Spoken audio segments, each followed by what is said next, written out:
ओम नमो Narayan. United global peace foundation, United consciousness, project self की तरफ से आप सभी का हार्दिक स्वागत है। दोस्तों, हम लोग रामचरितमानस सीरीज का अध्ययन कर रहे हैं। आज 53वां सेशन है। हम लोग अरण्य कांड पढ़ रहे हैं। आज दोहा 16 से 22 पढ़ेंगे। हमने पिछले सेशन में ये देखा कि किस प्रकार श्री राम जी पंचवटी में आ चुके हैं। और आज के सेशन में हम पंचवटी में होने वाली एक सबसे महत्वपूर्ण घटना के बारे में चर्चा करने जा रहे हैं। पूरी रामायण को यदि हम देखें तो पूरी रामायण में तीन घटनाएं टर्निंग पॉइंट हैं, और रादर कहे चार घटनाएं सबसे बड़े टर्निंग पॉइंट हैं। और ये संयोग ही कह लें कि इन चारों घटनाओं का संबंध किसी न किसी स्त्री से है। पहली घटना, श्री राम जी की माता सीता से विवाह होना, उस समय परशुराम जी का आना, धनुष का टूटना। दूसरी सबसे महत्वपूर्ण घटना, कैकेयी जी द्वारा उन दो वरदानों को इस रूप में लेना कि राम जी का वनवास सुनिश्चित हो। उसके बाद भी सब चीजें एकदम से बदल गई। तीसरी सबसे महत्वपूर्ण घटना, जो आज हम चर्चा करने जा रहे हैं, जिसके बाद से पूरी रामायण की दिशा ही बदल जाएगी। और चौथी महत्वपूर्ण घटना जब आएगी तब हम उसके बारे में भी चर्चा करेंगे। तो चलिए, राम जी की यात्रा से हम खुद को जोड़ते हैं और भगवान का नाम लेकर इस यात्रा के साक्षी बनते हैं। जैसे हमारी जीवन की यात्रा है, ऐसे ही प्रभु राम जी की भी जीवन की यात्रा। पहली यात्रा तो वो थी जो राम जी ने वशिष्ठ जी के साथ भारत भ्रमण किया था। उसके बाद राम जी के मन में बड़ा वैराग्य आया था और फिर वशिष्ठ जी ने वशिष्ठ गीता सुनाई थी। द्वितीय यात्रा वो थी जो अयोध्या से जारी हुई।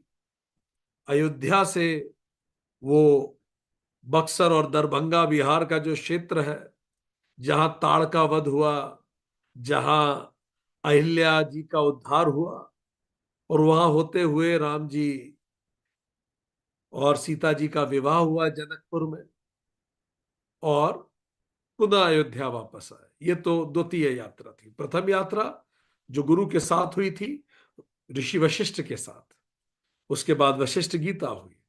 द्वितीय यात्रा जो विश्वामित्र जी के साथ हुई थी, और उसी में बहुत सारे अस्त्र शस्त्र प्राप्त। तो पहली यात्रा जो थी वो आध्यात्मिक प्रगति के लिए थी।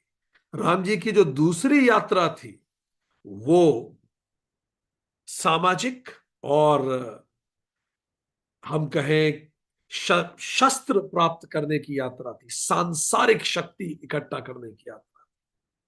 तो अब राम जी के पास शस्त्र भी थे और शास्त्र भी। वो संसार को भी समझते थे और वो पालनहार को भी समझते थे। इसके बाद शुरू हुई तीसरी यात्रा। यह यात्रा राम जी की अकेले की यात्रा थी। ऐसे ही हम लोगों के सबके जीवन की यात्रा होती है। पहले यात्रा माता पिता गुरु के साथ होती है, पर फिर जीवन में अकेले यात्रा शुरू। आप में से जो लोग अमेरिका, कनाडा, ब्रिटेन, जिन भी देशों में पहुंचे, अपने माता पिता रिश्तेदारों से दूर उन्होंने अकेले यात्रा शुरू करी। और जो भारत में भी हैं, जो अपने पैरों पे फिर खड़े हुए, अपने जिम्मेदारियों का निर्वहन करना शुरू किया।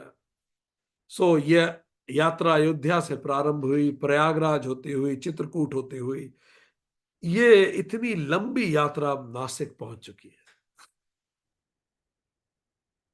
यहां एक महत्वपूर्ण घटना होने जा रही है, उसकी पदचाप सुनाई दे रही है। सो इस तरह से भारत में अगर आप देखें तो राम जी के चरण इस प्रकार पड़ेंगे, हम इस यात्रा को के साथ बने रहेंगे। चलिए आगे पढ़ना शुरू करते हैं। महत्वपूर्ण यात्रा और महत्वपूर्ण सबक है इसमें हम सबके लिए। ये यात्रा अब सुपर्णखा, जो सुपर्णखा है वो एक महत्वपूर्ण किरदार है पूरी रामायण में, वहां तक पहुंच चुकी है। सुपर्णखा रावण के बहिनी, दुष्ट हृदय दारुण जस अहेनी, पंचवटी सो गई एक बारा, देख बिकल भई जुगल कुमारा। सुपर्णखा नाम की रावण की एक बहन थी जो नागिन के समान भयानक थी और दुष्ट हृदय की थी। एक बार वो पंचवटी में गई और दोनों राजकुमार को देखकर काम से पीड़ित हो गई।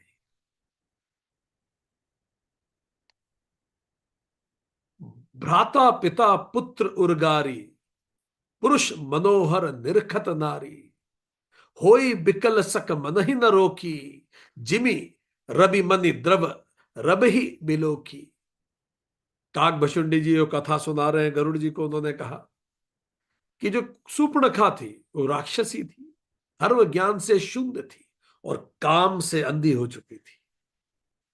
मनोहर पुरुषों को देखकर वो विकल हो जाती और मन को रोक नहीं पाती, और जैसे सूर्य कांति मणि सूर्य को देख के द्रवित हो जाती। रुचिर रूप धरि प्रभु पहिब जाई, बोली बचन बहुत मुस्काई, तुम सम पुरुष न मौसम नारी, यह संजोग विधि रचबचारी। उन्होंने जाके रामचंद्र जी के पास जाके उसने कहा कि ना तो तुम्हारे समान कोई पुरुष है और ना मेरे समान कोई स्त्री, ये विधाता ने बड़ा अद्भुत संयोग रचा है, सोच के रचा है। तुम सम पुरुष न मौसम नारी, यह संजोग विधि रचा विचारी। अब इससे पहले कि हम इसके आगे जाएं, थोड़ा सा सुपर्णखा के बारे में जानते हैं। सुपर्णखा ऋषि विशर्वा की पुत्री थी, पिता ऋषि थे। माता जो राक्षस गण से आती थी कैकसी थी।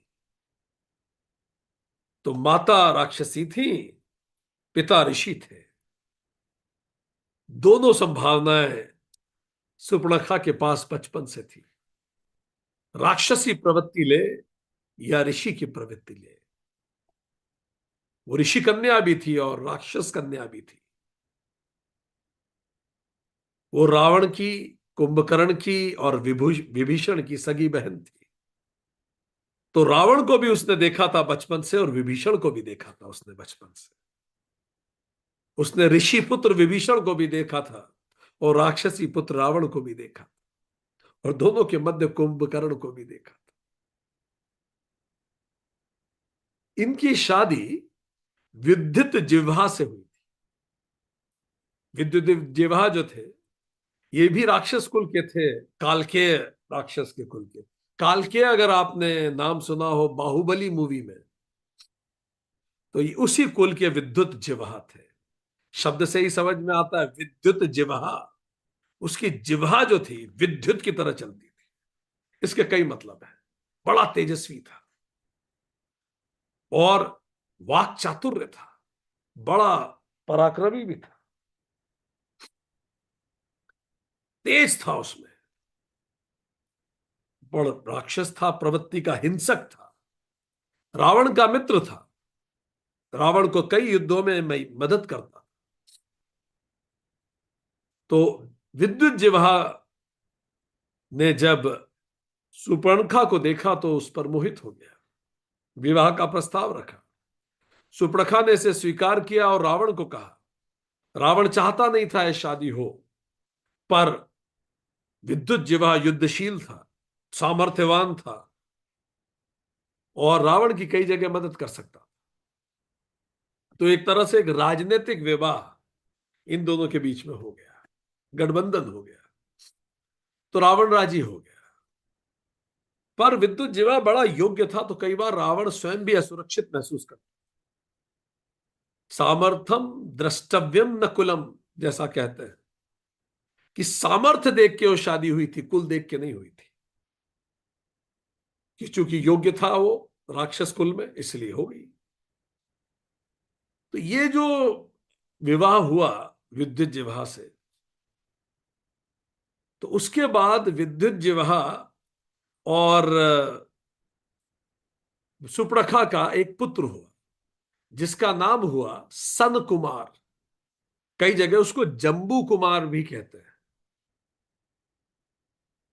अब एक बार मंदोदरी, ऐसी कई कथाएं प्रचलित हैं, कई लोक कथाएं भी हैं,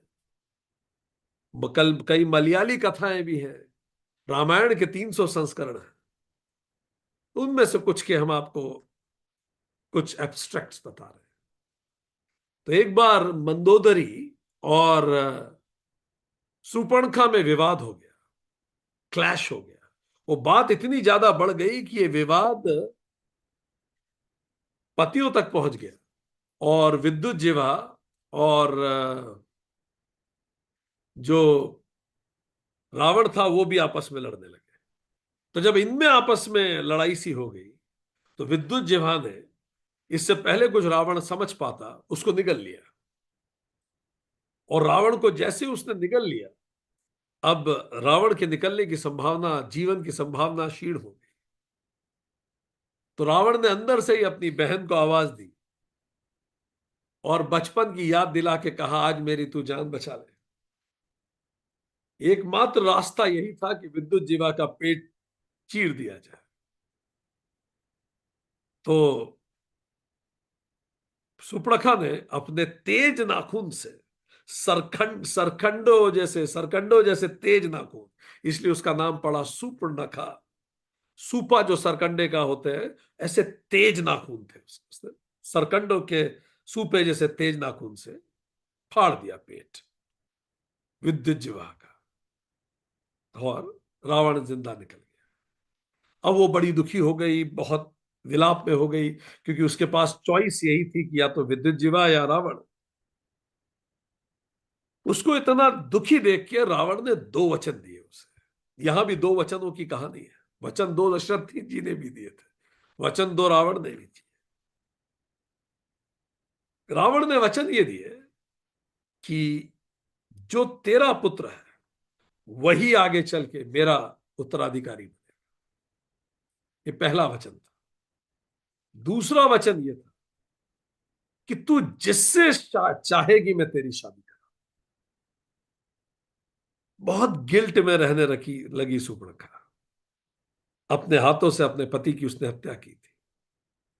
वो गिल्ट उसकी पर्सनालिटी पे हावी होने लगा। अच्छा, बचपन भी नाना सुमाली के साथ बीता था। नाना जी का बड़ा दखल था इनके परिवार। रावण को, अभी हम आगे रावण के बारे में पढ़ेंगे, तब डिटेल में सोमाली जी के बारे में बात होगी, जो नाना थे रावण के, कैकसी के पिताजी।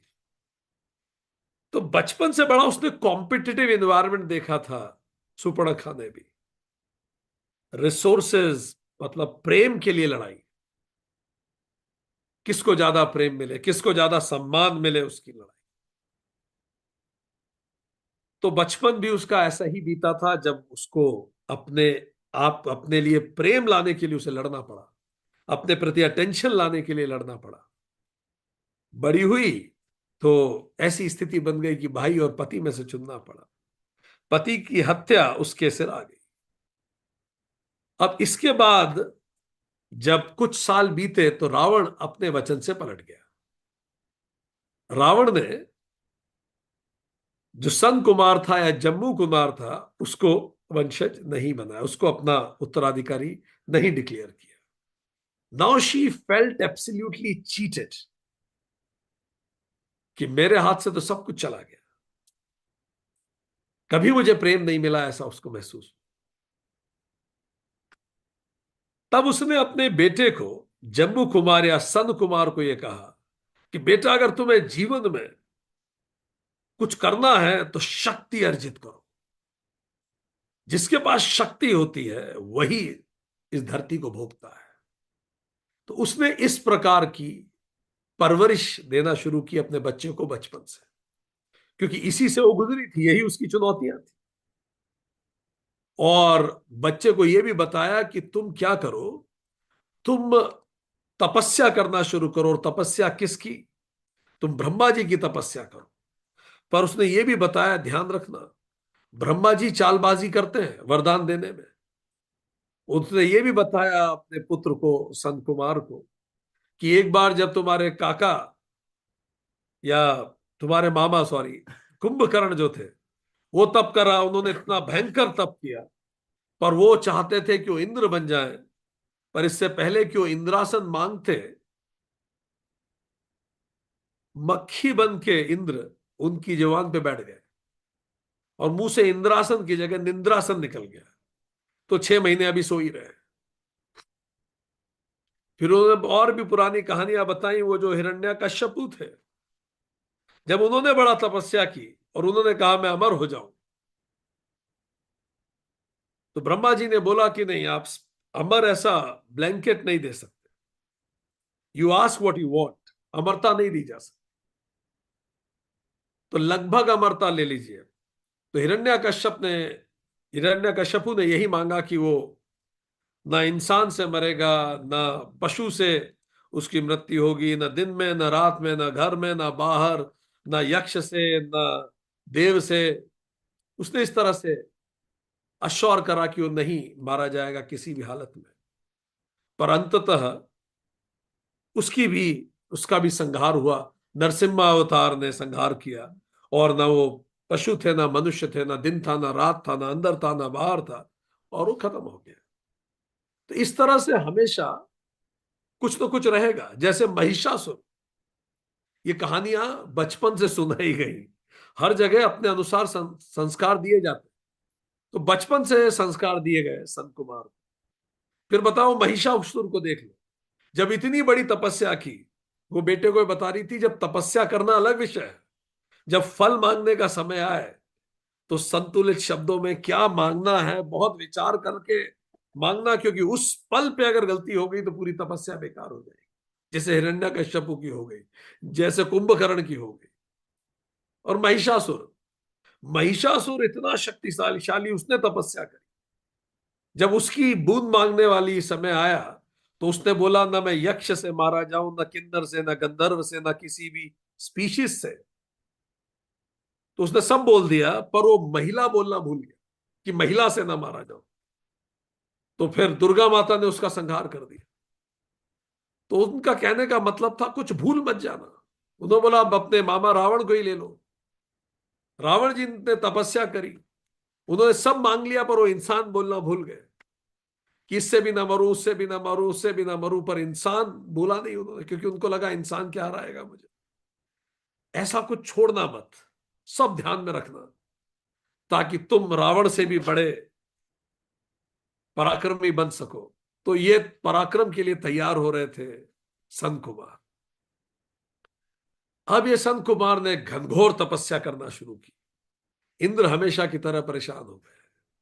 अब इंद्र ये विचार करने लगे कि अगर ये तपस्या सफल हो गई, तो जो दूसरी कहानी हम यहां तक खींच के ला रहे हैं, राम जी को रावण से मिला रहे हैं, ये एक नया रावण पैदा हो जाएगा। ये तो फिर मुश्किल हो जाएगी। और कितनी बार मनाएंगे भगवान शिव जी को, कितनी बार ये पूरी रामायण फिर से करेंगे। और इंद्र का पद भी लिमिटेड पीरियड होता है, रीबर्थ होना होता है, तो ट्रांसफरेबल जॉब है, वापस जाना होगा।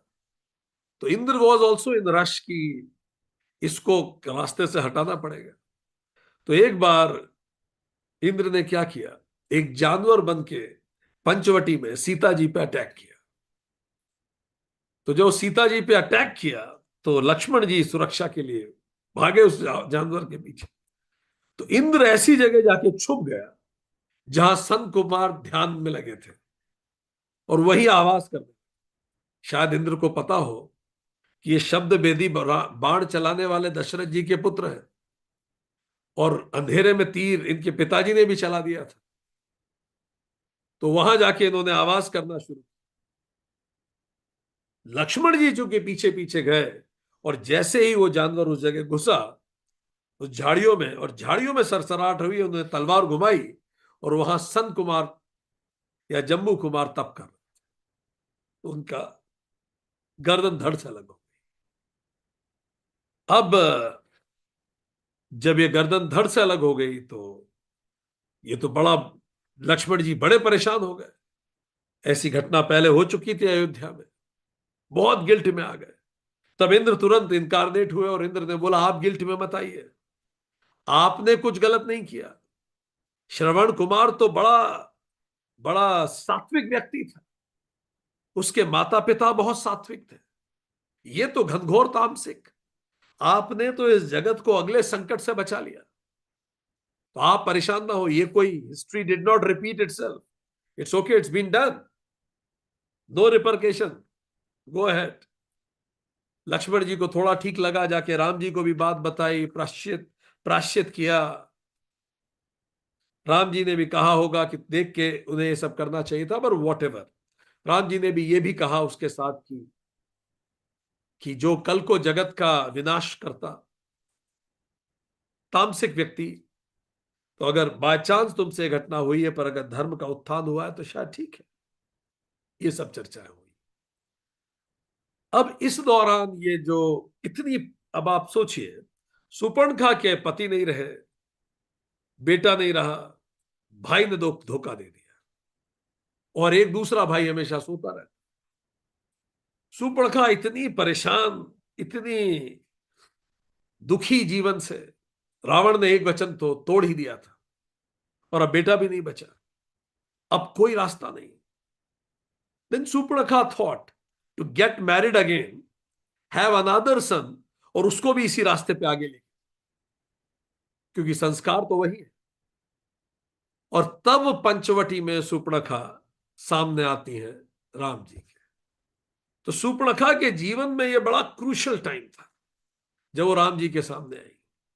अच्छा, इस समय कई संस्करणों में उल्लेख आता है कि इस समय सुपर्णखा को यह नहीं पता है कि लक्ष्मण के हाथों ही संत कुमार की हत्या हुई है। सो ये अभी उनको जानकारी नहीं है। और कई में ये भी आता है कि उन्हें पहले से जानकारी है, और वो ऑन पर्पस वहां गई है ताकि इन दोनों को आपस में लड़वा दे, राम जी और रावण को। तो ऐसे अलग अलग संस्कार हैं, पर नेवरदलेस ऐसी मानसिक अवस्था में सुपर्णखा यहां पहुंचती है। So you understand it's complicated as they say in today's world and age. So the situation of Surpanakha is not that simple, it's complicated. So let's see what happens then in this complicated situation in which Surpanakha is in. So हमने देखा कि इन तीनों दोहों में हमें जानकारी मिलती है कि वह पहुंची, and then when she saw Rama, she fell for him, and then what happens? Let's see. मम अनुरूप पुरुष जग माही, देखो खोज लोक तिहु नाही, ताते अब लगी रहूं कुमारी, मनु माना कछु तुम ही निहारी। उसने कहा कि मैंने सब तरफ देख लिया, मेरे योग्य मुझे अब कोई नहीं दिखता, मैंने तीनों लोक ढूंढ लिए, इसीलिए मैं अब तक अविवाहित रही। यहां उसने झूठ बोला, वो अविवाहित नहीं है, पर अब तुम्हें देखकर मेरा मन रुका है जाकर। सीत ही चितई कहीं प्रभु बाता, अहि कुमार मोर लघु भ्राता, गए लक्ष्मण रिपु भगिनी जानी, प्रभु बिलो की बोले मृदुबानी।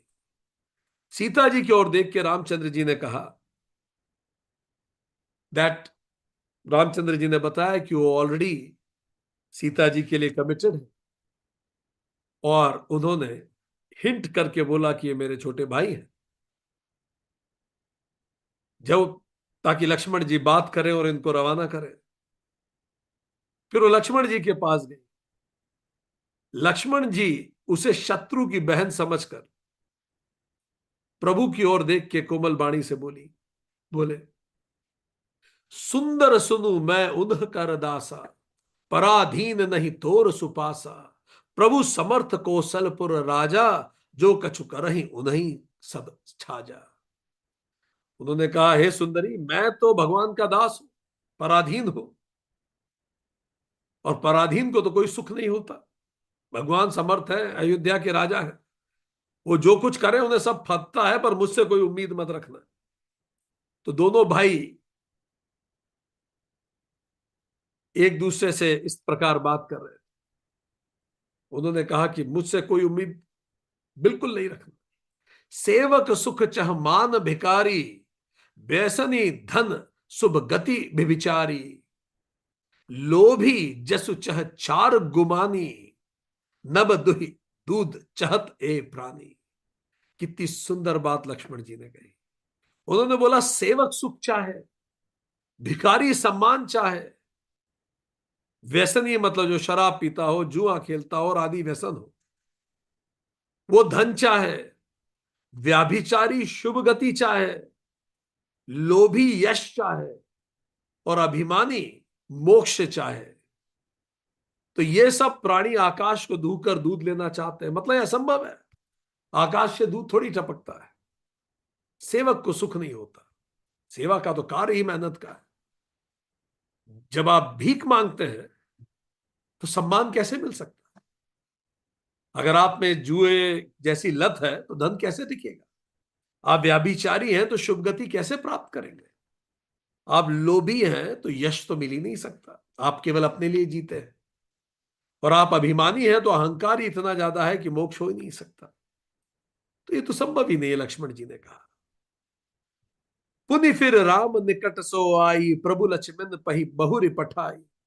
लक्ष्मण कहा सोई सो बरई, तो त्रन तोरी लाज परिहर रही। फिर वो लक्ष्मण जी ये कह के राम जी के पास, जब उन्होंने कहा तो राम जी के पास आई वापस। प्रभु ने फिर उसको लक्ष्मण जी की तरफ भेज दिया। अब जब उस she forced herself on Lakshman ji. पहले she was forcing herself on Ram ji, now she is forcing herself on Lakshman जी।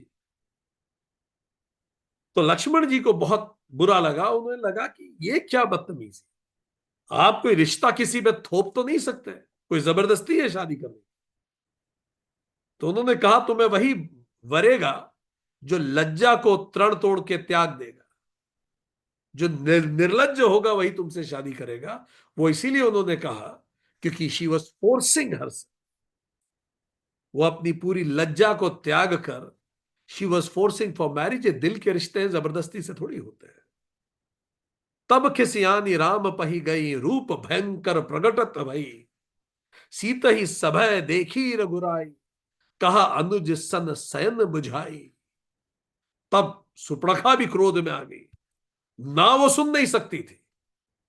वो श्री राम जी के पास गई और भयंकर रूप उसने अपना प्रकट किया डराने के लिए। पहले विनती करी, नहीं माने, फिर जिद करी, नहीं माने, रूप से लुभाया, नहीं माने, अब डराने का प्रयास, भयंकर रूप लिया। सीता जी को भयभीत देखकर रघुनाथ जी ने लक्ष्मण की ओर इशारा किया टू प्रोटेक्ट, और इसको बाहर भेज दिया जाए। उसको वहां से हटाने का इशारा किया। लक्ष्मण अति लाघव सो कान, नाक कान बिन कीन ही, ताके कर रावण कह मनो चुनौती दी। इससे पहले कि लक्ष्मण जी कुछ कहते करते, सुपर्णखा अटैक्ड सीता जी। और जैसे ही सुपर्णखा ने सीता जी को अटैक किया, लक्ष्मण जी ने रिटेलिएट किया और सुपर्णखा की नाक काट दी, उसके कान काट दिए। अब जैसे ही सुपर्णखा के नाक कान काटे इन रिटेलिएशन, जब उन्होंने सीता जी को अटैक किया, तो ये अब रावण को प्रत्यक्ष चुनौती थी। पहली बार रावण शब्द आ रहा है अरण्य कांड में 17वें दोहे पे। ये प्रत्यक्ष चुनौती हुई। नाक कान बिनु भई बिकरारा, जनु स्त्रव सैल गेरू कै धारा, थर दूषण पही गई बिल पाता, धिग धिग तब पौरुष बल भ्राता।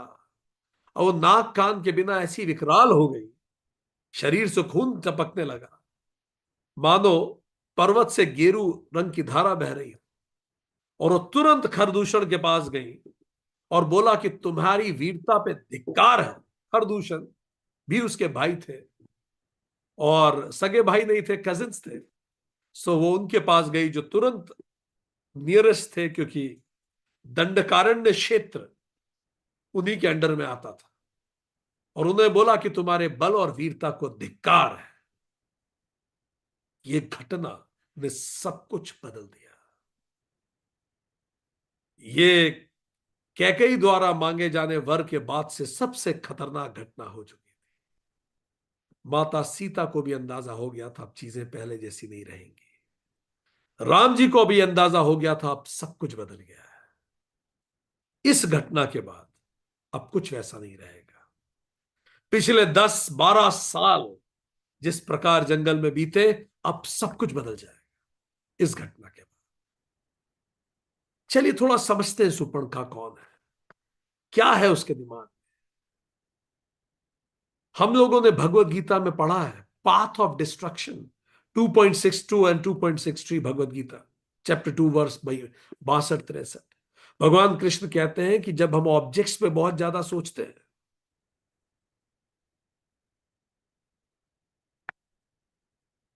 विषयों पे बहुत ज्यादा सोचने से अटैचमेंट आता है उनसे। जब किसी भी विषय पे हम सोचते हैं, बहुत सोचेंगे तो आप अटैच हो जाएंगे उससे। जब अटैच हो जाएंगे तो फिर डिजायर पैदा होती है, ये मुझे मिल जाए, ये मुझे मिल जाए। डिजायर, काम पैदा होता है। काम के बाद वो चीज ना मिलने पर गुस्सा पैदा होता है। किसी भी स्थिति में मुझे चाहिए, नहीं तो मैं चिढ़ने लगूंगा। कई बार आप घरों में बच्चों को देखोगे, एक ऑब्जेक्ट के बारे में सोचते रहते हैं, वो उन्हें चाहिए। वो ड्राइव पे जाएंगे तो उसी पे बात करेंगे दिन भर, जब तक वो ऑब्जेक्ट नहीं मिल जाए, क्योंकि उससे अटैचमेंट आ गया है। अब डिजायर है मन में, वो ना मिलने पे क्रोध आता है, और क्रोध आने पर डिल्यूजन हो जाता है, भ्रम हो जाता है। सही गलत की समझ नहीं रहती। सही कर रहे हैं, गलत कर रहे हैं, ये सही हो रहा है, गलत हो रहा है। क्रोध तो वो तो इमोशन है, एमिगडाला से ड्रिवन होता है। वीएमपीएफसी तो बंद हो गया है, भावुक हो गया।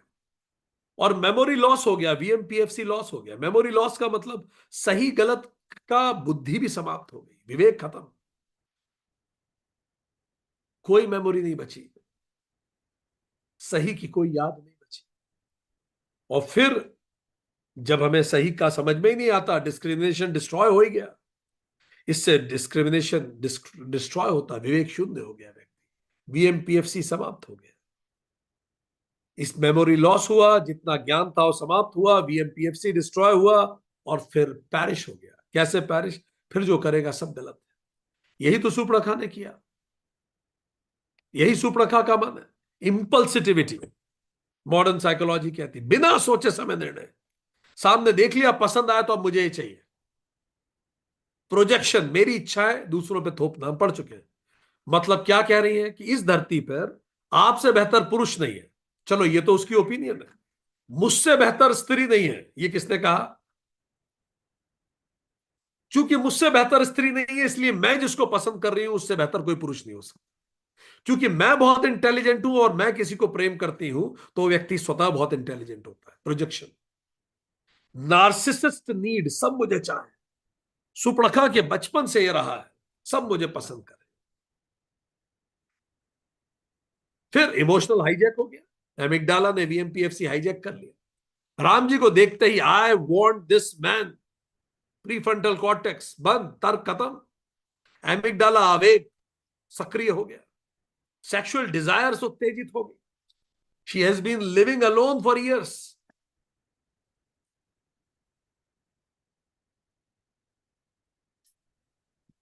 Dzire is born. और फिर जब मना कर दिया राम जी ने, प्रेम को न मिलने पाने पर उसने सीता जी पे हमला कर दिया। फ्रस्ट्रेशन एग्रेशन हाइपोथेसिस, मिलर ने इस पे काफी रिसर्च की है, मनोवैज्ञानिक। जब इच्छा बाधित होती है तो मन आक्रामक हो जाता है। आपने देखा है कई बार बच्चे आक्रामक हो जाते हैं अगर उनके मन की ना की जाए। Have you seen it is growing more in society now days. मन का ना होने पर आक्रामकता बढ़ने लगती है, बढ़ रही है समाज में। इससे उसने जाके खरदूषण को भड़काया, डिल्यूजन, पूरी भ्रम में हो गई, इमोशनल मैनिपुलेशन किया, मैनिपुलेशन किया। ट्रायंगुलाइजेशन किया, इसका मतलब दो लोगों की लड़ाई में तीसरे को लड़वा दिया। मेरी इससे लड़ाई है, तुम जाके लड़ो, उनको और मरवा दिया। एक्सटर्नलाइजेशन of blame,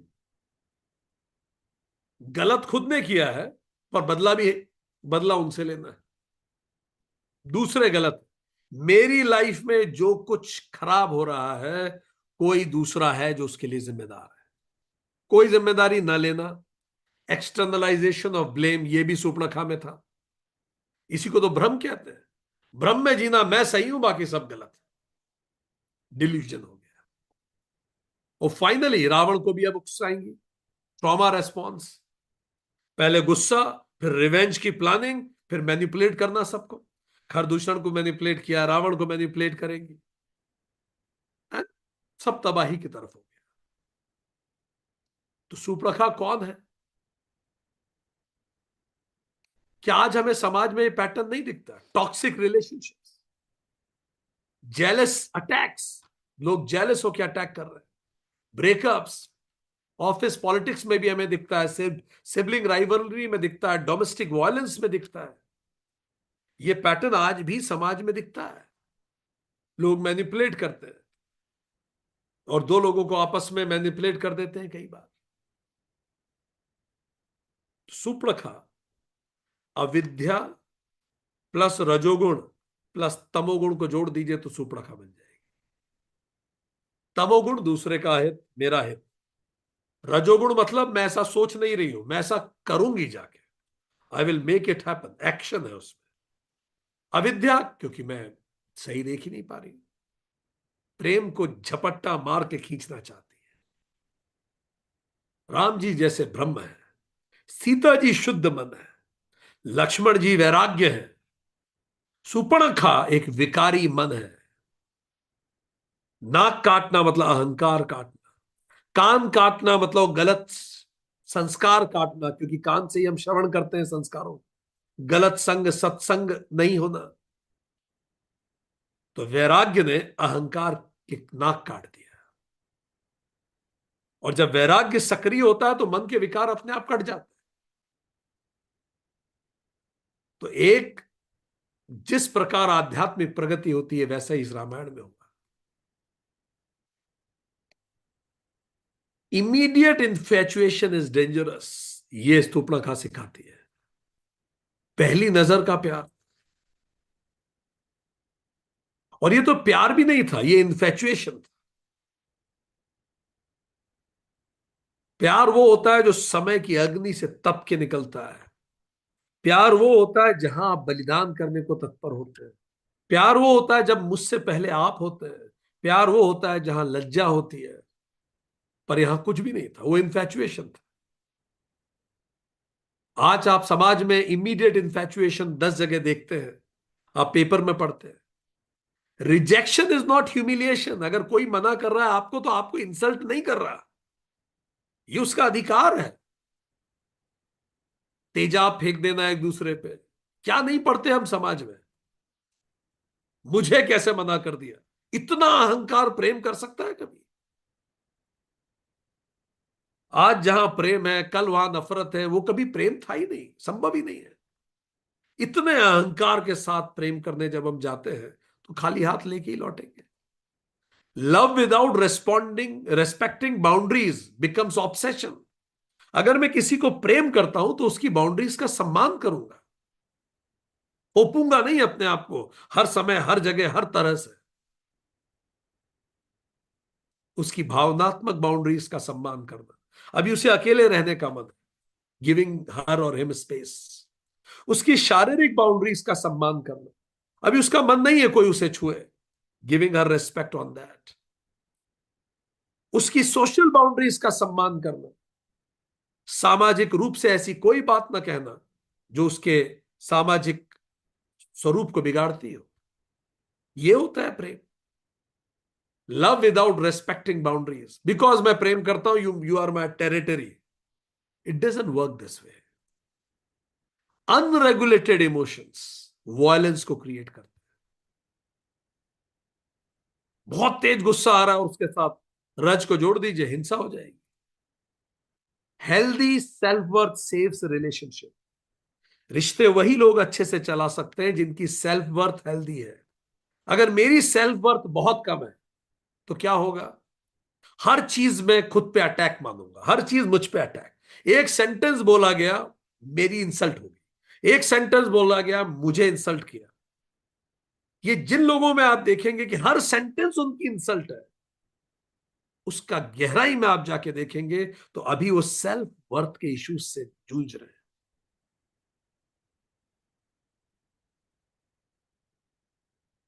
spiritual grounding prevents psychological collapse.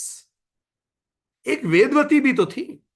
Vedvati भी गई थी राम जी के पास। उन्होंने भी बोला था मुझे आपसे विवाह करना है। उनको भी राम जी ने बोला था अभी नहीं हो सकता, पर उन्होंने तप का सहारा लिया, उन्होंने आध्यात्म का सहारा लिया। वो स्पिरिचुअली रूटेड थी। उन्होंने धर्म का सहारा लिया। उन्होंने बिल्कुल राम जी को मजबूर नहीं किया कि ऐसा कोई कार्य करें जो अधार्मिक हो।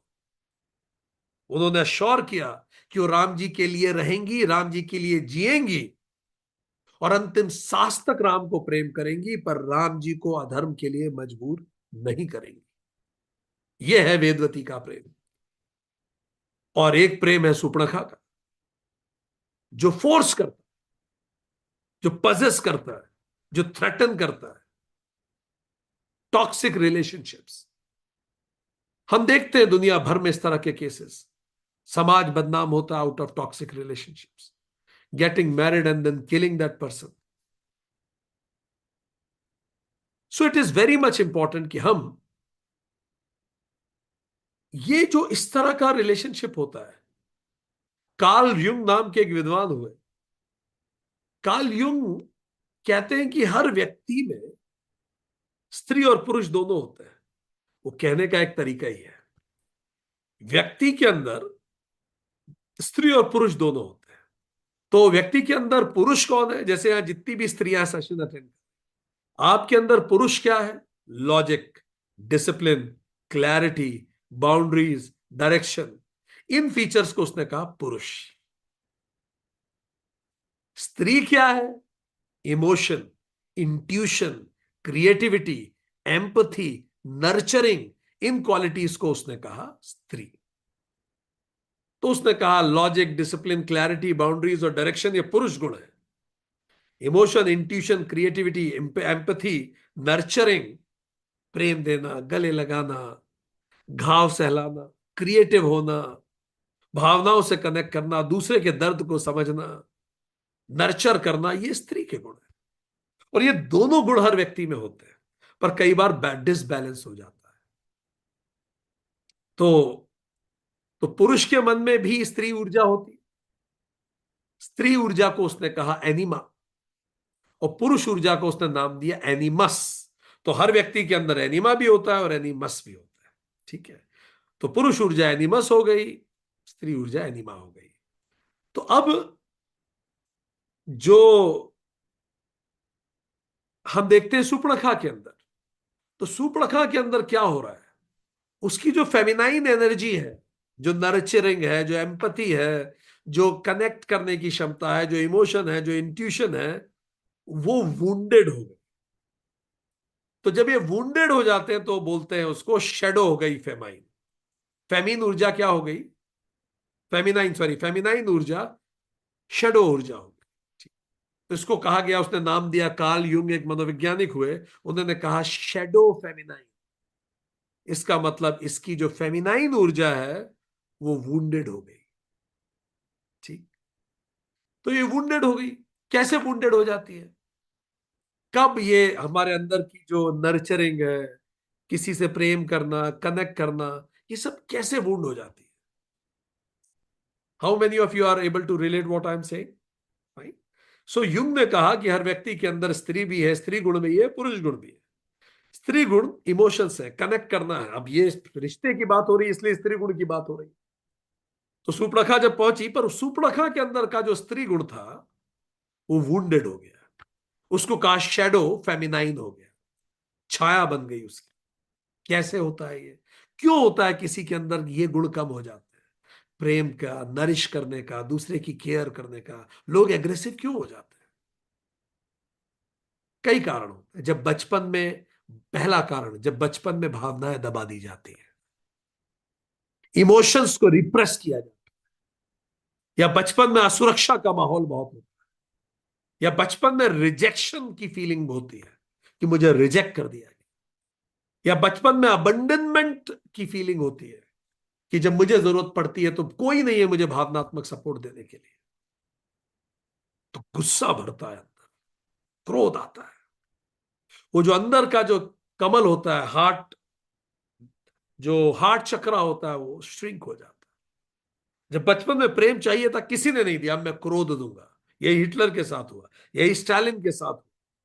आप दुनिया भर के तानाशाहों को पढ़ लीजिए। और जब ऐसी स्थिति होती है कि समाज गुस्सा, कामना, इच्छा, महत्वाकांक्षाओं, इनको बुरी चीजें बता, नहीं गुस्सा नहीं करना, अरे भाई उसको प्रोसेस तो करना पड़ेगा ना।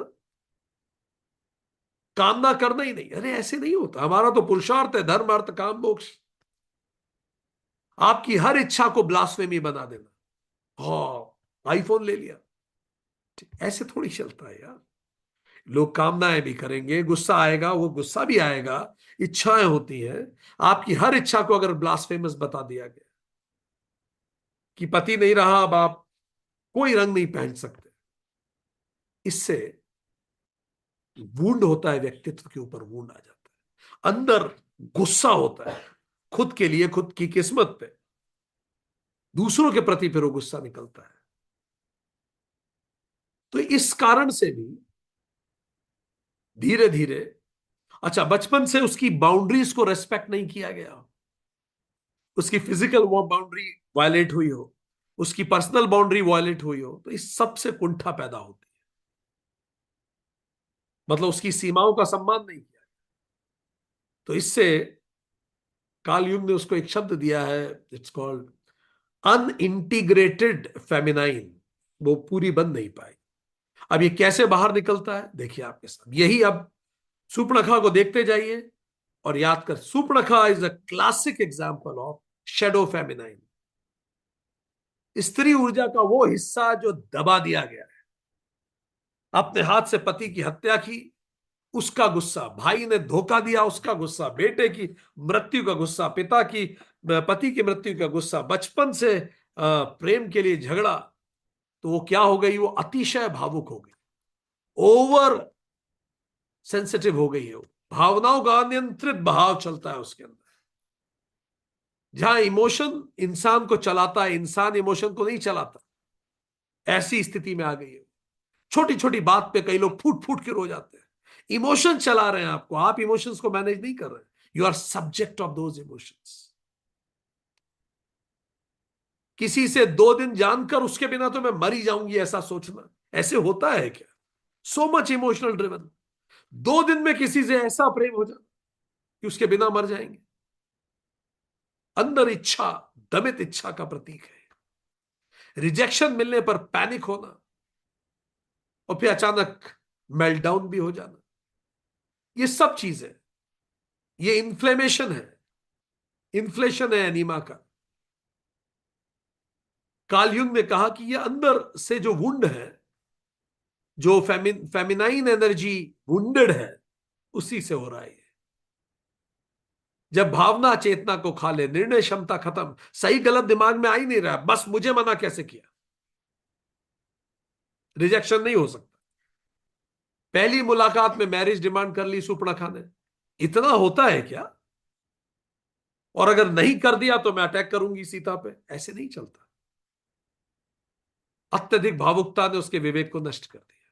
तो ये पहला फीचर है। दूसरा, मैनिपुलेट करने लगता है व्यक्ति। जब इस तरह की भावनाएं उसकी हर्ट हो जाती है, तो मैनिपुलेशन, दूसरों को गिल्ट, टीयर और विक्टिमहुड से कंट्रोल करता है। अगर तुम मुझे प्यार करते हो तो तुम ये करोगे, अगर तुम मुझे प्यार करते हो तो उस प्रोग्राम में नहीं जाओगे, अगर तुम मुझे प्यार करते हो तो तुम जाके उससे ये बात करोगे, अगर तुम ये करते हो, अगर तुम वो करते हो। तो कई बार ये चीजें भी होने लगती है, क्योंकि अंदर बहुत वूंड्स है, बहुत सारे घाव हैं अंदर। वो घाव इस तरह से रिफ्लेक्ट होने चालू। ये सब चीजें बताती है कि व्यक्ति के व्यक्तित्व में घाव है। मैंने तुम्हारे लिए इतना सब कुछ किया, अब तुम मेरे हो, जरा सी समस्या पर तुम बदल गए हो। इमोशनल ब्लैकमेल होना, तुम बिल्कुल ऐसे नहीं थे, मैंने इतना किया, आज मुझे क्या मिल रहा है। Shadow feminine controls not by strength but by helplessness. खुद को विक्टिमहुड प्ले करके दूसरों को गिल्ट देना। Have you seen it happening many times around in society. ये व्यक्तित्व में जब वुंड होते हैं, ये उसका प्रतीक है। They need healing, they need support. तीसरा, पॉसेसिवनेस, अधिकार जमाना। आप सुपर्णखा के बिहेवियर में ये सब देखे दिखोगे। राम राम सुपर्णखा के क्यों है, क्यों राम को सुपर्णखा से शादी करना चाहिए? बिकॉज सुपर्णखा लव्स हिम, बस। Because I like you, that's why you are mine, period. Really. Possessiveness. तीसरा, अपने पार्टनर पर ओनरशिप क्लेम करना, बार बार फोन चेक करना, हर लड़की पर डाउट करना, तुम सिर्फ मेरे हो का माइंडसेट। दोस्त परिवार तक को राइवल की तरह देखना। उसका कारण यह होता है कि जब बचपन में प्रेम नहीं मिला होता सफिशिएंट जितना मिलना चाहिए, तो जो अपना है उसको बहुत कस के पकड़ लेता है व्यक्ति, ये ना छूट जाए।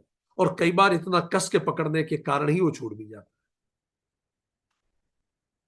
Shadow feminine fears abandonment more than death, क्योंकि उस बचपन में उस भाव से गुजरा है।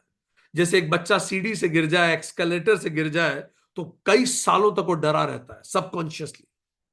इसी तरह से बचपन के घाव जीवन भर डराए रखते हैं। फिर सिडक्शन एज पावर, सुपर्णखा ने यह भी किया। कामुकता को, आकर्षण को हथियार की तरह इस्तेमाल किया। अटेंशन पाने के लिए कई लोग फ्लर्ट करते हैं। इनसिक्योरिटी होने पर बिहेवियर और ड्रेस से डोमिनेंस क्रिएट करते हैं। उनका ओवरऑल पहनावा इतना डोमिनेटिंग रहेगा कि you can not ignore them. मतलब जहां से गुजरेंगे आप देखोगे कि ये कौन है। कुछ भी, या तो बड़ा तिलक कर सकते हैं, कुछ मतलब देयर ओवरऑल, या फिर वो इतनी सारी पियर्सिंग कर सकते हैं, टैटूज इतने सारे हो सकते हैं, हेयर स्टाइल अलग हो सकती है। You never know what kind of structure they will take, but they will assure that their dress, if not dress, their behavior will create dominance there. कई लोग बहुत लाउड हो जाते हैं, बड़ा डोमिनेट बॉडी लैंग्वेज होती है उनकी, बात करने का तरीका। कारण क्या है? वैलिडेशन की भूख है। फाइन, वैलिडेशन की भूख है। ये क्यों होता है? क्योंकि जो शैडो फेमिनाइन है भीतर से कहती है, अगर मैं प्यार के योग्य नहीं हूं तो कम से कम मैं डिजायरेबल तो हूं। Everybody should desire me at least. ये ट्रॉमा बेस्ड है, सर्वाइवल स्ट्रैटेजी है कि people should come to me. अकेलेपन से लड़ने का है। पांचवा, एनवे एंड कंपैरिजन, ईर्ष्या, दूसरों से तुलना, ये सुपर्णखा कर रही है। क्लासिक केस है सुपर्णखा फेमिनाइन शैडो का। एनवे, कंपैरिजन, दूसरी महिलाओं को कॉम्पिटिटर समझना, थ्रेट समझना। किसी भी सुंदर लड़की से असुरक्षित महसूस कर रही है, वो ये कर रही है। सोशल मीडिया पे कंपैरिजन, फोटो देख के मैं कमतर हूं, वो बेहतर है। फ्रेंड सक्सेसफुल हुआ, उससे जलन हो जाना। When a woman has not met her own soul, she competes with every woman. जब आप स्वयं में प्रसन्न नहीं होते, तब आप दूसरे सबसे कॉम्पीट करना शुरू करते हैं। ये एक और संकेत होता है कि ये पर्सनालिटी में वूंड है अंदर। फिर केओस क्रिएटिंग बिहेवियर, जैसे ड्रामा, अनप्रिडिक्टेबल इमोशनल स्ट्रॉम, चिल्लाने लगते हैं कई लोग। कई लोग ऐसे भी होते हैं, अचानक कुछ एग्रेसिव पोस्ट कर देंगे फेसबुक पे, वेरी एग्रेसिव है ना, अचानक सबका अटेंशन उसकी तरफ। तो अचानक समथिंग, अचानक intense anger, sudden mood swings, you never know what is going to happen next. एक पल प्यार, अगले पल नफरत, ऐसे भी आपको देखने को कई बार मिलेगा। संबंधों में बार बार ब्रेकअप होता है, पैचअप होता है, हर बात इशू बन जाती है। You will find such things happening. Unintegrated anima produces chaos in relationships. ये बाहर दिखता है पर जड़ भीतर के दर्द में होती है, अंदर दर्द है जैसा हमने कहा। तो बाहर ये सब रिफ्लेक्शन, यही सुपर्णखा का व्यक्तित्व। Self doubt and self hate. Surpanakha खुद से भी नफरत करती है क्योंकि उसने अपने पति की हत्या कर दी। सेल्फ इमेज दो ध्रुव में झूलता है, पोलराइजेशन, एक इस कोना या उस कोने में। या तो मैं बेस्ट हूं या मैं वर्स्ट हूं, या तो मैं बेस्ट हूं या मैं वर्स्ट हूं, या मुझसे बेहतर कोई नहीं या मुझसे बेकार कोई नहीं, या जिंदगी सबसे खूबसूरत है या जिंदगी सबसे बर्बाद है। मिरर में देख के यही एंजाइटी होती है, एक दिन खूबसूरत हूं, अगले दिन सबसे ज्यादा बर्बाद हो गए। तो यही बात बार बार, ओवर थिंकिंग, सेल्फ क्रिटिसिज्म, ये सब रिफ्लेक्शन होते। कॉम्प्लीमेंट्स भी सहन नहीं होते अगर उस मूड में हो आप, मैं बेकार हूं, कोई कॉम्प्लीमेंट कह दे तो आप उससे भी चिढ़ जाते हो। ठीक, आपका व्यक्तित्व दो टुकड़ों में स्प्लिट हो गया है, यही वुंडेड फेमिनाइन है। तो सुपर्णखा में हमने देखा कि ये तीनों चीजें सुपर्णखा में है, जिसके कारण ये हुआ। अनहील्ड ट्रॉमा है उसका, जिसके कारण बचपन से ये सब चीजें रहा। ठीक, उसके अंदर बाउंड्रीज को रेस्पेक्ट करने की कमी है, शायद वो जंगल में बड़ी हुई, ऐसे संस्कार उसे नहीं मिले, ये डिसिप्लिन नहीं है उसके अंदर। और आइडेंटिटी अनसर्टनिटी है, मैं कौन हूं इसका उसे कोई आंसर नहीं पता। शी डजंट नो मैं कौन हूं, तो उसको क्लैरिटी नहीं है। वैसे ऐसे मैं कौन हूं मतलब who am I, what do I want. बस देखा मुझे पसंद आया मैं कर लूं, ऐसे नहीं चलता। दूसरी तरफ हेल्दी फेमिनाइन कैसी होती, संवेदनशील, धैर्य होता है, बाउंड्रीज को रेस्पेक्ट करती है, प्रेम होता है, आत्मसम्मान होता है,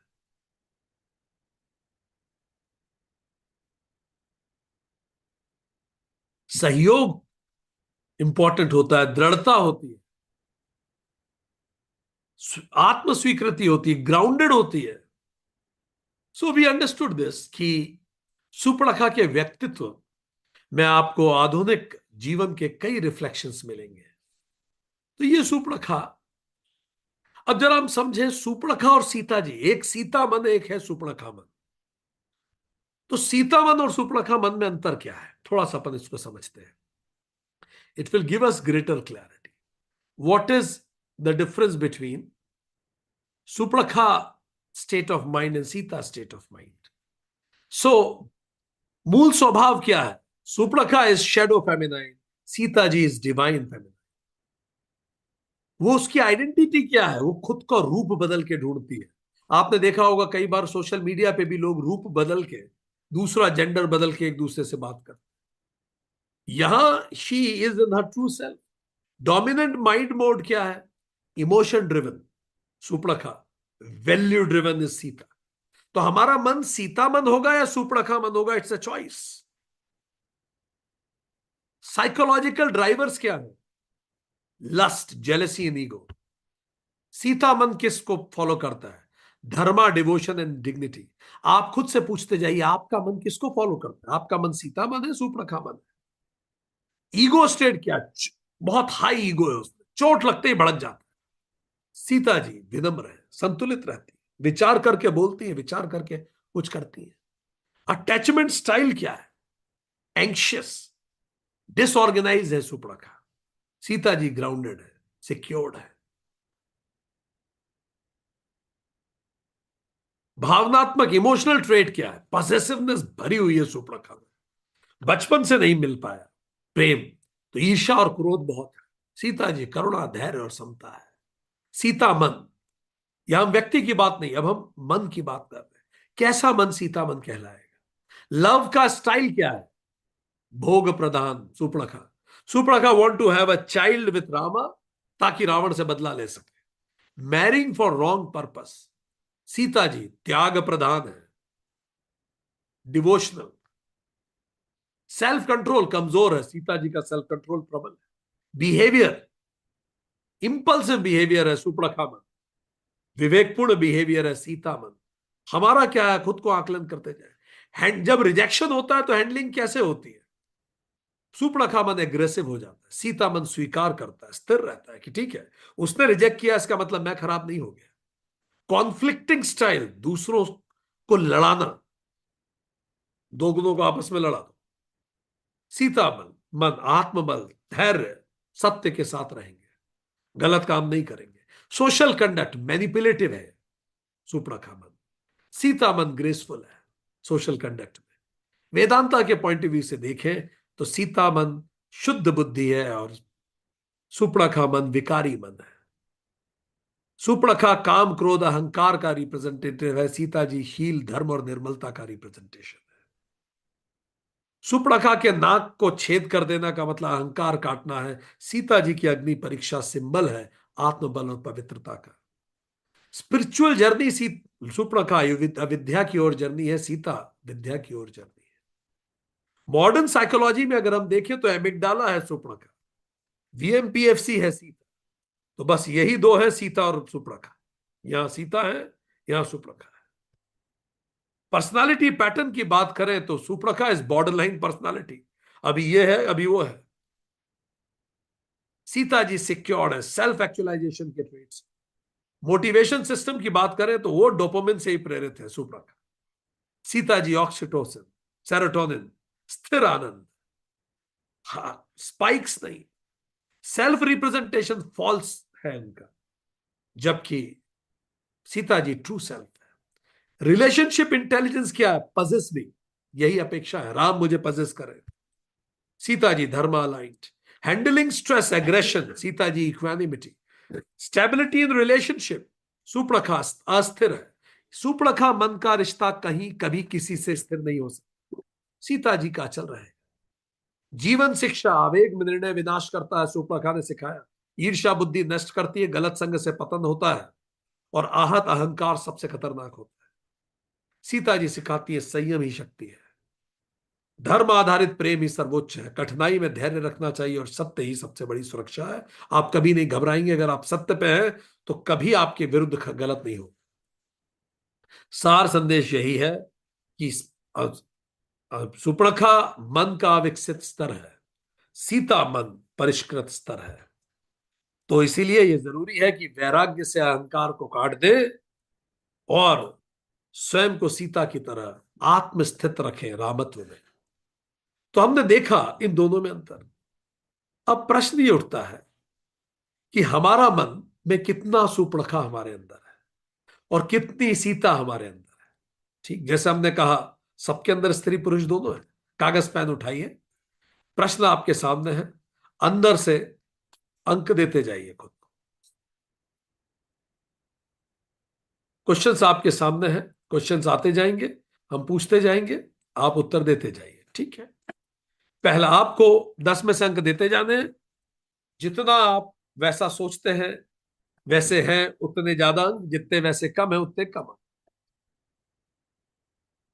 तो रिलेशनशिप की बात कर रहे हैं, अभी जो अपना रिश्ता है वो सुपड़ा का रिश्ता है क्या, या सीता वाला रिश्ता?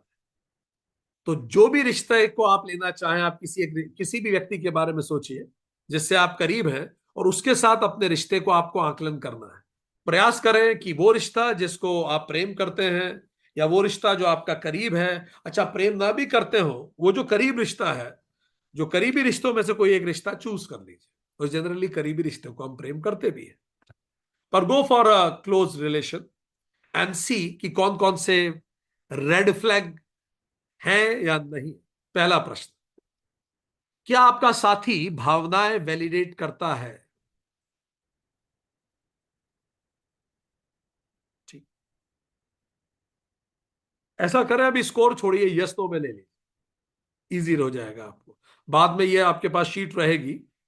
यस नो, भावनाएं वैलिडेट करता है मतलब आप अपनी भावनाएं जब बताते हैं तो डज ही वैलिडेट। सेकंड, आप हमेशा डर या गिल्ट में रहते हैं? Yes no. थर्ड, आपको अपनी बातें बातें कहने में एंजाइटी होती है उस रिश्ते में? बताने के बाद, कहने के बाद एंजाइटी होती है? Yes no. अति मूड स्विंग, या कभी अत्यधिक प्यार या कभी अत्यधिक क्रूरता ऐसी होती है क्या, कि कभी अत्यधिक प्रेम होता है कभी अत्यधिक क्रूरता होती है? गुस्सा पावर के रूप में इस्तेमाल होता है। गुस्से से डोमिनेट तो नहीं किया जाता आपको। क्या ऐसा होता है? यस। तो ये तो इमोशनल रेड फ्लैग्स थे। देख लीजिए कितने इमोशनल रेड फ्लैग हैं 5 में से। अब कंट्रोल रेड फ्लैग्स। कौन से कपड़े पहनने, किससे मिलना, ये भी क्या साथी नियंत्रित करता है?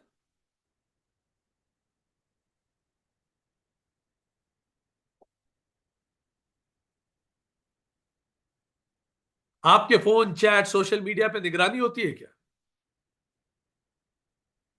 नेक्स्ट। हर समय आपकी लोकेशन अपडेट मांगी जाती है? नेक्स्ट। आपके दोस्त और परिवार से दूरी करवा दी गई है क्या? कि ज्यादा बात नहीं करना दोस्तों से, ज्यादा बात नहीं करना परिवार से। आपके निर्णयों को कमजोर बता के क्या खुद निर्णय ले लेते हैं सामने वाला या सामने वाली, जो भी, स्पाउस, एनी। ये 5 रेड फ्लैग्स है। देखिए कितने रेड फ्लैग्स आपने हाँ कहा है। आगे बढ़ते। मैनिपुलेशन के रेड फ्लैग्स। आपकी ही भावना को झूठा बताया जाता है क्या? कि जो आप सोच रहे हैं, जो आप महसूस कर रहे हो, गलत है। ये आप गलत महसूस करते हैं। क्या हर जगह गलती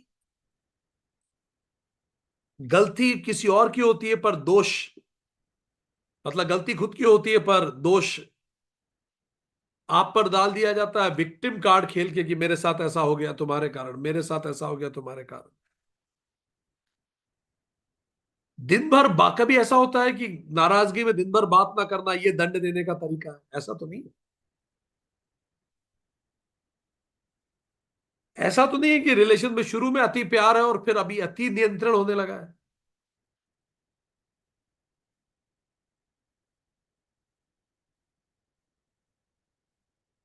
अगला। अब बाउंड्रीज क्या रेड फ्लैग्स? आपकी ना को स्वीकार नहीं किया जाता, ऐसा तो नहीं हो रहा? आपके निजी जगह और समय की अवहेलना तो नहीं होती? आपको स्पेस मिलता नहीं मिलता है? आपकी निजी वस्तुओं का अनाधिकृत प्रयोग तो नहीं होता, आपको बताए बिना, आपके मना करने पर भी आपकी चीज है तो मेरी ही है, इस तरह से तो नहीं होता? आपकी भावनात्मक, शारीरिक या आर्थिक बाउंड्रीज को वायलेट तो नहीं किया जाता? इमोशनल, फिजिकल या इकोनॉमिक बाउंड्रीज। फिजिकल बाउंड्रीज आपके शरीर को बिना परमिशन स्पर्श। भावनात्मक बाउंड्रीज आपके इमोशंस को की बाउंड्रीज में रिफ्लेक्ट करना, भी आपका बात करने का मन नहीं है but still force to talk. आपका क्रेडिट कार्ड आपकी परमिशन के बिना यूज करना। आगे बढ़ते। Aggression red flags. आक्रामकता कितनी है? ऐसा तो नहीं है कि तेज गुस्सा, हाथ पटकना, चीजें फेंकना, ऐसा तो नहीं होता? धमकी देना कि हम छोड़ देंगे, देखना क्या होगा तुम्हारा पीछे से, काइंड ऑफ। बदले की प्रवृत्ति तो नहीं है उसमें? कुछ होता है तो बदला लिया जाता है क्या? हिंसक प्रवृत्ति तो नहीं है कि अगर कोई चीज को मना किया है तो सामने वाला हिंसक हो जाए?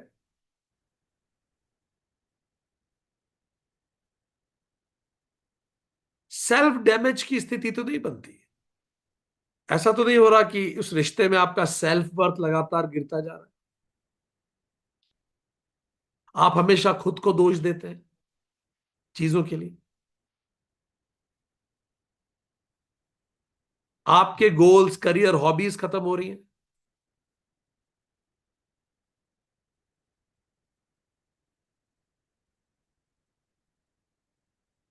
आप भावनात्मक रूप से थक चुके हैं, इमोशनली टायर्ड है अब और कोशिश नहीं कर सकते आप?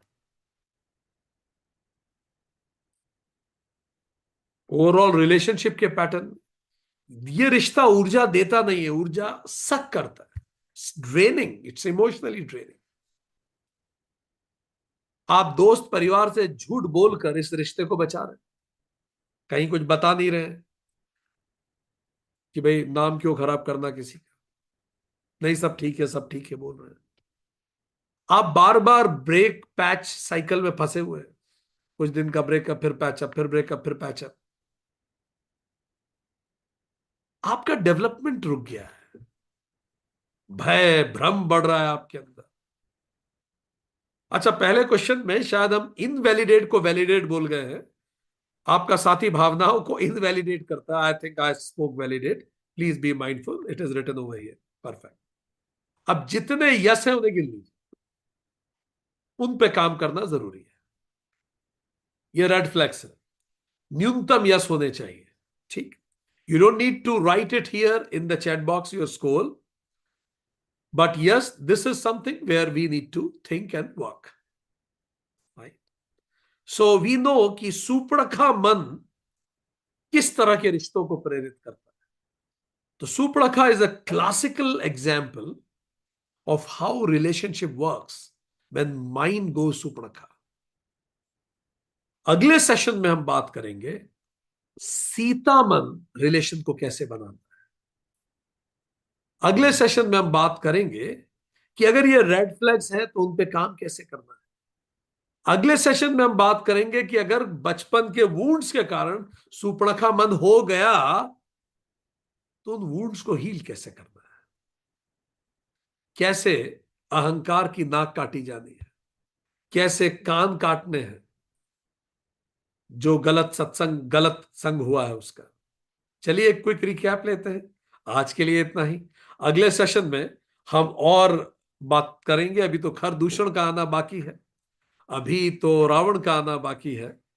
तो अगले सेशन में हम सुपर्णखा के व्यक्तित्व से और आधुनिक जीवन में हम क्या सीख सकते हैं उस पर बात करेंगे। एक क्विक रिकैप लेते हैं, आज हमने क्या सीखा और सुपर्णखा के जीवन से हमें क्या सीखने को मिलता है। आप लोग भी अपनी लर्निंग्स इसमें लिखिए। we'll have a quick recap about what do we learn from Suprakha. Let's begin. अगर हम सीखना चाहें तो सबक चारों तरफ होते हैं। So let's take a quick recap of what do we learn from today's session.